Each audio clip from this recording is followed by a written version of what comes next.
guys, it's Cal. Welcome to my YouTube channel. Today I wanted to talk about the 4 subtypes of borderline personality disorder and what the episodes look like for each subtype. So we're going to get into that today. Real quick, like I said, my name is Cal. I'm 23. I have BPD, adhd, GAD, ADHD, and CPTSD, and I talk all things mental health, mostly borderline personality disorder because that's kind of my main disorder that shows its symptoms the majority of the time, but I talk all types of different mental health. And if you have questions, my Instagram DMs are always open. You can comment on my TikToks, comment down below here. I try and answer as many as I possibly can. All right, so for the subtypes, there's 4 of them. It's petulant, self-destructive, impulsive, and then quiet, also known as discouraged, BPD. Those are the 4, and I do want to say you don't have to have a subtype. I kind of feel like I fit all of them, so I kind of just say I don't have one. You can fit multiple of them, or all, or like I said, none. You don't even really have to have one. These are just kind of different subtypes, and they kind of grab on to one of the symptoms of borderline personality disorder. So like petulant, kind of, it's more focused on that anger outburst. Quiet BPD is more focused on the inward, that kind of like that self-hatred, that inner voice. Impulsive is more, of course, on the impulse behaviors and the risky behaviors that you take. And then self-destructive is kind of self-explanatory. That's where all these self-destructive tendencies come into play during an episode. So those are kind of the main differences. They each one kind of just grab onto one of the symptoms, and one of those symptoms is a little bit more stronger during the episode, and that's kind of why we have these different subtypes. But we're just going to get right into it. So the first one is impulsive BPD, and like I said, this one just is about engaging in risky behaviors. A lot of the times they don't even think about the consequences, or they don't care about the consequences that will happen.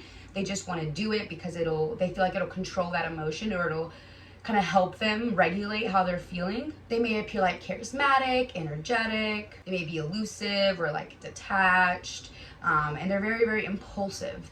They kind of go on that first instinct, that first thought. And they may engage in like binge eating or reckless driving, substance abuse, any of those kind of things where you don't really think about the consequence. You're just trying to kind of control the situation and kind of control your emotions. And that's kind of what a lot of these, in those episodes, what our main goal is just to control that. So that's impulsive. And during an episode, they're very, very, very impulsive.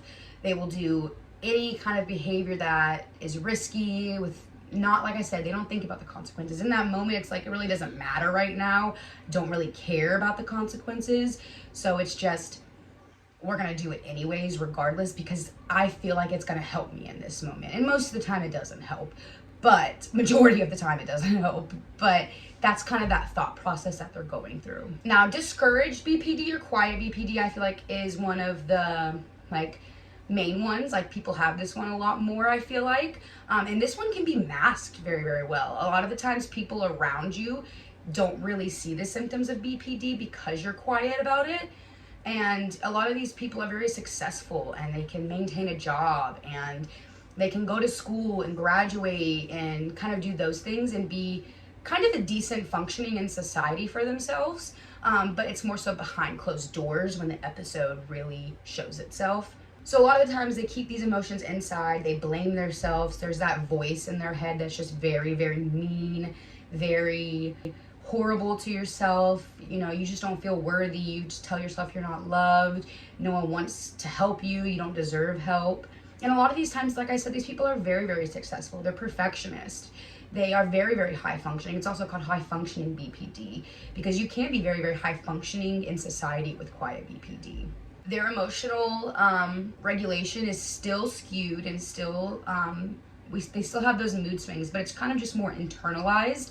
And more so when they get behind closed doors by themselves, do they really kind of show those emotions. They don't really like to show those emotions to other people or out to the world. So they're very codependent still and all of that, but it's just more an internalized thing and not so much shown outward. They may seek approval and self-isolate. A lot of the times they'll withdraw themselves from people when they're going through an episode so they can feel those things by themselves. They put a lot of self-blame on themselves rather than other people and the world. It's more it's always their fault. Self-destructive BPD is kind of self-explanatory. This is where all your self-destructive behaviors comes into play. And again, you don't have any thoughts about the consequences. In that moment, it's just like, it doesn't matter. It doesn't matter, nothing matters. And you just want to end that pain or control those emotions that you're feeling and regulate them a little bit. It doesn't help to do it this way. Obviously, being self-destructive is never very good or healthy. But in that moment, that's what they think is going to help, and that's how they feel is going to help them. And they're also a lot of times very, very euphoric. They may seem like they're in a really, really, really good mood and just really like happy and elated. And then when they get kind of behind closed doors, that's where that kind of breaks down. So yeah, a lot of the times they just do things without preparing for them, without planning for it. And it's destructive to themselves. It's a very bad thing for them, and there's no planning, there's no thought about it, there's no this is what I want. It's just what that first thought is that's what they do in that moment. A lot of these things are just like that. And like I said, it's all about that control. They just want to have that control over those emotions and that feelings that they're having. Now, petulant BPD, this focuses more on the anger outbursts and those mood swings. So one minute they may be really, really angry, the next they're really, really sad, and then the next they may be really, really anxious, and then they're back to being angry. And it's kind of unpredictable, and it's like an outburst. They'll have irritability, impatience, maybe stubborn and passive aggressive. A lot of the times when they're in an episode, they say things that they don't mean. They say hurtful things, just anything to be right or to win in that moment, even if it isn't true. And a lot of the times they'll be throwing, it can be violent, it can be screaming, crying, all of those type of things. And a lot of the times it's outward to the people around us, the person that caused it or the people that we're close to. Because we kind of feel safe with them, or we feel like that's the problem and that's what needs to get addressed. And then oftentimes too, when that episode's over, we feel really, really guilty when you have petulant episodes, because you say all these things that you don't mean. Sometimes you don't even remember saying them. And then when someone does tell you that you've said them, or you look back at like the messages and you see what you've said, you feel so bad about it because you didn't mean any of that.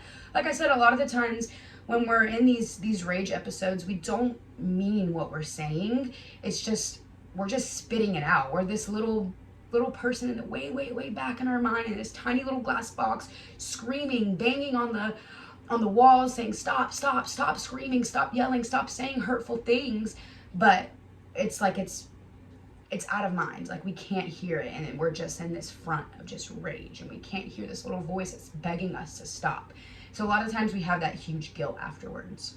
So that's the 4 subtypes of borderline personality disorder. Like I said, you don't have to have one. You can have multiple, or you can even switch from them. When I was first diagnosed, I was more of like a discouraged, quiet BPD. And then maybe like a year after I'd gotten diagnosed, I was very petulant BPD. And now I would just say I'm kind of all of them, or just none. I don't really have a specific subtype. But you can definitely switch in between, depending on, you know, what time of your life you're at or how severe the emotion is feeling. I feel like sometimes, if it's not that severe, I can really internalize it and it's more of a quiet BPD thing. And if it is more severe, I'm more petulant about it and wanting to be angry about it. But I'm also trying to work on my anger and not having those explosive outbursts all the time. So and also sometimes I'm very impulsive and I want to just do that first thought and don't care about the consequences. So like I said, I would say I'm all right now. You don't have to be one or the other, or you can be 2. It doesn't matter. But that is it for today's video. I hope you guys enjoyed. And like I said, if you have any questions, my Instagram DMs are open. You can comment on my TikToks or down below here. And I always try to answer you guys and help you guys in the best way possible. You guys have no idea how much this means to me to be able to just do social media things like this. I've dreamt of this for so long, ever since I was little, and to actually be doing it and putting my dreams into reality with the help of you guys is just amazing, and it does not go unnoticed. I thank you so much. I appreciate all of you. You matter, you're loved, you're amazing, you're worthy. I'm proud of you, and I just hope you have the best week and the best day you can possibly have. So thank you guys so much for watching. See you on TikTok, and I will see you on the next one.